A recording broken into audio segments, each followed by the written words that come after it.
தலைப்புச் செய்திகள். செய்திகள் வாசிப்பவர் சிவசக்தி ஸ்டாலின்.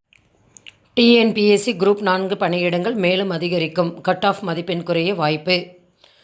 தமிழக அரசின் பல்வேறு துறைகளிலிருந்து காலியிடங்கள் தொடர்ந்து வந்து கொண்டிருப்பதால் ஜூன் மாதம் நடத்தப்பட்ட குரூப் 4 தேர்வுக்கான பணியிடங்களின் எண்ணிக்கை கணிசமாக அதிகரிக்கும் சூழல் ஏற்பட்டுள்ளது.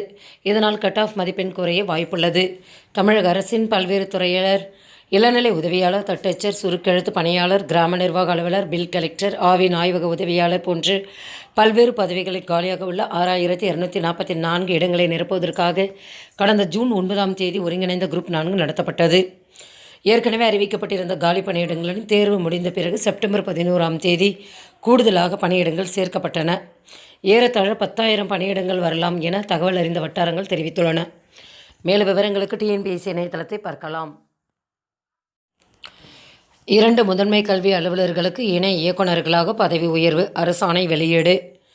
தமிழ்நாடு பள்ளிக்கல்வி 2024-25 ஆண்டுக்கான இணை இயக்குனர் பணியிடங்களுக்கான 1/1/2024 உள்ளவாறு தேர்ந்தோர் பெயர் பட்டியல் ஏற்பளித்தும் அரசாணையில் வெளியிடப்பட்டுள்ளன. 2 முதன்மை கல்வி அலுவலர்களுக்கு இணை இயக்குநர்களாக பதவி உயர்வு குறித்து அரசாணை வெளியிடப்பட்டுள்ளன.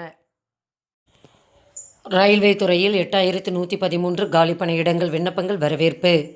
இந்திய ரயில்வேயில் காலியாக உள்ள 8113 பணியிடங்களுக்கான வேலைவாய்ப்பு அறிவிப்பை தற்போது இந்திய ரயில்வே பணியாளர் தேர்வாணையம் வெளியிடப்பட்டுள்ளன. மேல விவரங்களுக்கு www.indianrailways.com என்ற இணையதளத்தை பார்க்கலாம். 197 தற்காலிக பணியிடங்களுக்கு 30/11/2024 வரை 3 மாதங்களுக்கு ஊதிய கொடுப்பாணை வெளியீடு. 197 தற்காலிக பணியிடங்களுக்கு 30/11/2024 வரை 3 மாதங்களுக்கு ஊதிய கொடுப்பாணை வெளியிடப்பட்டுள்ளன.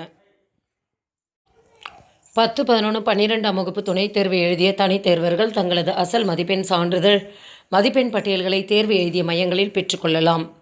ஜூலை 24இல் நடைபெற்ற 10/11 மற்றும் 12ஆம் வகுப்பு துணைத் தேர்வு எழுதிய தனித் தேர்வர்கள் தங்களது அசல் மதிப்பெண் சான்றிதழ் மதிப்பெண் பட்டியல்களை தேர்வு எழுதிய மையங்களில் அக்டோபர் 4ஆம் தேதி பெற்றுக்கொள்ளலாம்.